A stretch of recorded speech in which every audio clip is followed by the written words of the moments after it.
नमस्कार, VT news room live में आपका स्वागत है और मैं अभिषेक तिवारी एक बार फिर से हाजिर हूं देश प्रदेश की बड़ी खबरों के साथ। देश की बड़ी खबर ये कि आज खुशहाली का दिन था।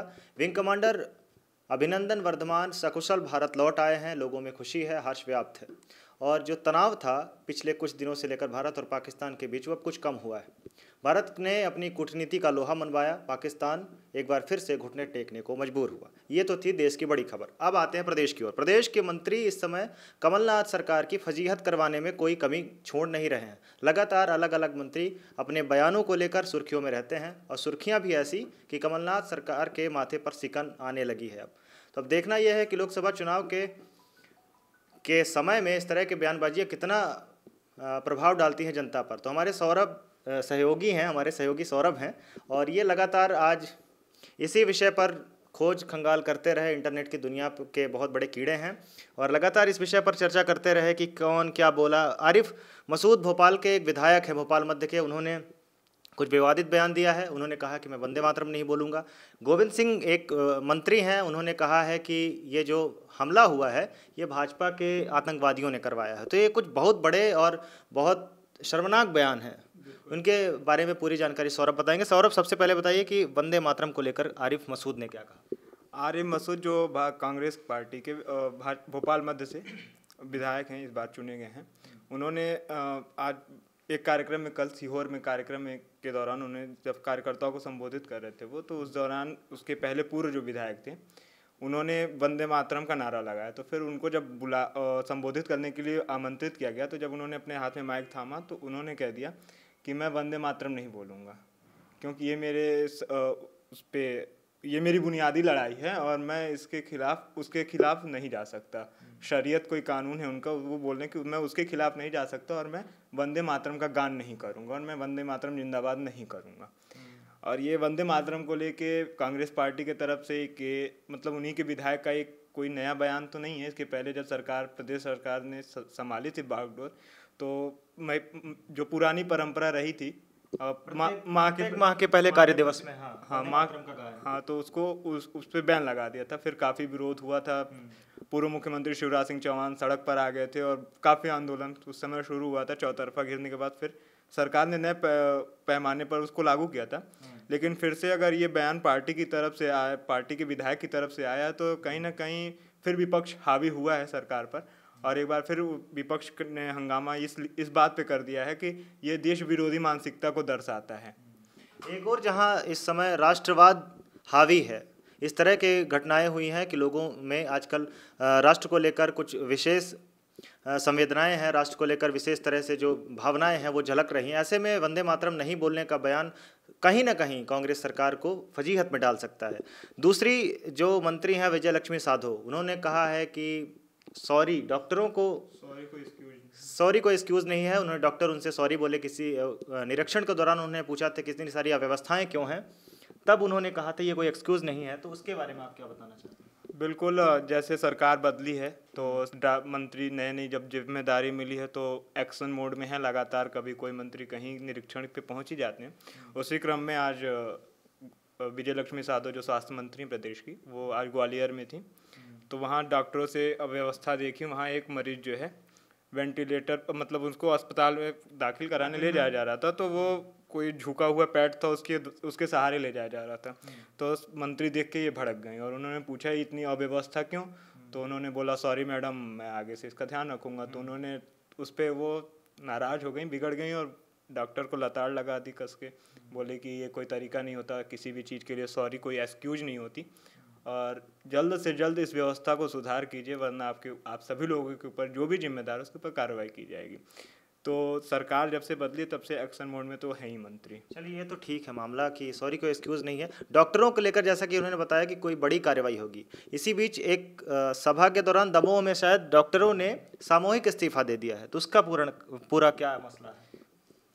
जब से सरकार में आए हैं तब से विधायकों के लगातार बिगड़े बोल सामने आते रहते हैं। तो उसी क्रम में आज दमोह में जिला स्तरीय स्वास्थ्य निरामयम शिविर का आयोजन किया गया था, जिसमें प्रभारी मंत्री जो हैं यहाँ के राजस्व मंत्री प्रभुराम चौधरी, नहीं माफ़ कीजिएगा, शिक्षा मंत्री प्रभुराम चौधरी, वो कार्यक्रम में शरीक थे। और वहाँ के स्थानीय विधायक जो दमोह से राहुल सिंह थे, उन्होंने डॉक्टर वहाँ मुख्य चिकित्सा स्वास्थ्य अधिकारी के ऊपर आरोप लगाया कि ये फ़ोन नहीं उठाते हैं, लोगों को स्वास्थ्य सुविधाओं का लाभ नहीं दे रहे हैं, और भी बहुत सारे उनके ऊपर भ्रष्टाचार के संबंधी और दवाओं की कमी संबंधित बहुत सारी आरोप लगाए हैं।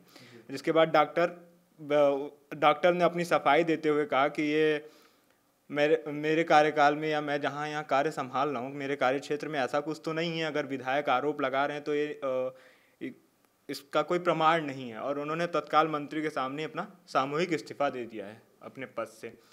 तो अब अगर सरकार या जनप्रतिनिधि के इस तरह का अनौपचारिक दबाव अगर डॉक्टरों के पड़ेगा तो कहीं ना कहीं डॉक्टर अपने कार्य क्षेत्र से या फिर उससे दिग्भ्रमित होकर फिर इस्तीफा दे ही सकते हैं। तो दबाव जरूरी है, लेकिन इतना दबाव ना बना दें कि स्वास्थ्य विभाग के कर्मचारी अधिकारी सब सामूहिक इस्तीफे पर चले जाएं।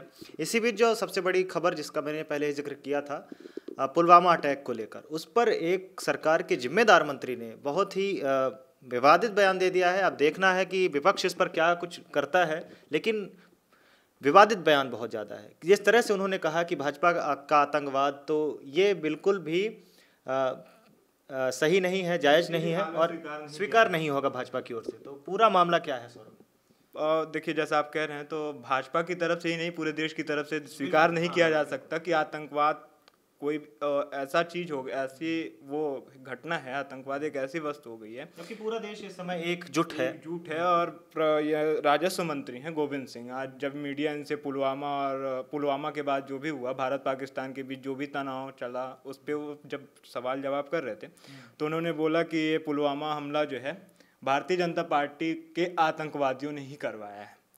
और इस बयान के बाद उन्होंने अपनी अच्छी सी वाहवाही लूटते हुए कहा कि ये इसमें कोई भी गलत नहीं है, और जो उसमें है भारतीय जनता पार्टी में जो भी कार्यकर्ता हैं वो आतंकवादी के रूप में सेना पर या फिर किसी हर जगह हमला कर रहे हैं। तो कहीं ना कहीं ये विपक्ष पर, अगर सरकार में हैं, आप एक संवैधानिक पद पर हैं, तो इस तरह के गैर जिम्मेदाराना बयान देना भारतीय संविधान और देश के लिए असुरक्षित है। इस तरह के बयान अगर संवैधानिक पदों पर आप बैठे तो नहीं दे सकते हैं किसी भी पार्टी। हाँ, आपका मतभेद है, विचारात्मक आपका मतभेद है, तो आप ठीक है, उसके विचारों से आप असंतुष्ट हैं और उसको लेके आप कुछ भी कह सकते हैं। चलिए, उनकी योजनाओं से, उनके विचारों को आप नहीं स्वीकार करते हैं तो उस पर आप आरोप प्रत्यारोप कर सकते हैं। राजनीति एक मर्यादित भाषा में आप कर सकते हैं, लेकिन इस तरह से किसी को आतंकवाद, जिसमें सीधे ये आतंकवाद एक ऐसी नासूर चीज़ हो गई जिसमें मानवता का कोई जगह नहीं। और किसी पार्टी को, चाहे वो सत्तासीन हो या विपक्ष में हो, कहीं भी हो, अगर उसके ऊपर ऐसे आरोप और उसके ऊपर आक्षेप लगाए जाएं तो जाहिर सी बात है कि कोई स्वीकार नहीं करेगा, चाहे किसी के ऊपर, किसी आम व्यक्ति के ऊपर कहा जाए, किसी के ऊपर लगाया जाए। तो अब देखना यही है कि भारतीय जनता पार्टी मंत्री के इस बयान के बाद क्या एक्शन में आती है और क्या करती है। अभी तक तो खैर आधिकारिक कोई जानकारी भारतीय जनता पार्टी की तरफ से इस मसले पर नहीं आया। अब देखना ही होगा क्या होता है इसमें। बिल्कुल, ये ऐसा दौर है जबकि पूरा देश एकजुट है अपनी सरकार को लेकर, पूरा विपक्ष एकजुट है। उत्तर से लेकर दक्षिण और पूरब से लेकर पश्चिम तक सरकार ने जिस तरह से कार्रवाइयाँ की हैं पाकिस्तान के खिलाफ, पूरा देश, पूरा विपक्ष एकजुट है। ऐसे समय में अगर किसी मंत्री और जिम्मेदार मंत्री का इस तरह का बयान बिल्कुल भी देश की जनता के लिए को स्वीकार्य नहीं होगा और ये गलत बयानी की जा रही है। तो आज का पूरा दिन देश के लिए खुशी का रहा और प्रदेश में नेताओं और मंत्रियों ने लगातार अपने भाषणों से, अपने बयानों से सुर्खियों में बने रहे। इसके अलावा आपको बता दें कि तनाव जबकि कम हो गया है, लोकसभा के चुनाव आने वाले हैं, तो प्रधानमंत्री नरेंद्र मोदी एक बार फिर से अपनी चुनावी रैलियों में व्यस्त नजर आएंगे।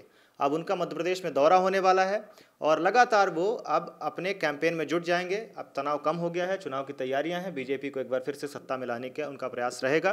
तो सौरभ बताएंगे कि कब आना है उनको, और राष्ट्रीय अध्यक्ष अमित शाह भी आएंगे, तो उनका क्या पूरा कार्यक्रम है। देखिए, जिस हिसाब से पुलवामा हमला हुआ उसी के 1-2 दिन बाद प्रधानमंत्री का मध्य प्रदेश दौरा था और वो चुनावी शंखनाद करने वाले थे, लेकिन पुलवामा अटैक के बाद प्रधानमंत्री ने यहाँ की यात्रा को कैंसिल कर दिया और वो इटारसी में सभा होने वाली थी। हाँ, पूरा ध्यान उन्होंने वहाँ लगा दिया। लेकिन अब जब तनाव कम हो गया दोनों देशों के बीच में, तो अब प्रधानमंत्री 5 मार्च को मध्य प्रदेश के धार से चुनावी बिगुल फूकेंगे।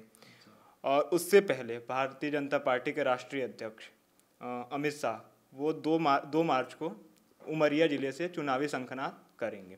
और उसी दौरान पूरे देश में जैसे भारतीय जनता पार्टी विजय संकल्प यात्रा निकालने की पूरी तैयारी कर चुकी है और लगभग उसकी सारी तैयारियां पूरी भी हो गई हैं, तो वो उमरिया जिले से अमित शाह जो है विजय संकल्प यात्रा को हरी झंडी दिखा के देश में रवाना करेंगे। और जो भी इसका मुख्य उद्देश्य सिर्फ यही है कि जो 5 साल में मोदी सरकार ने काम किया है उसी को आम जन तक पहुंचाना, हर स्तर पे, बूथ स्तर पे या फिर मंडलम स्तर पे उसको पहुंचाना, हर कार्यकर्ता, हर लोगों को, हर आम लोगों को सरकार की उपलब्धियों को गिनाना है।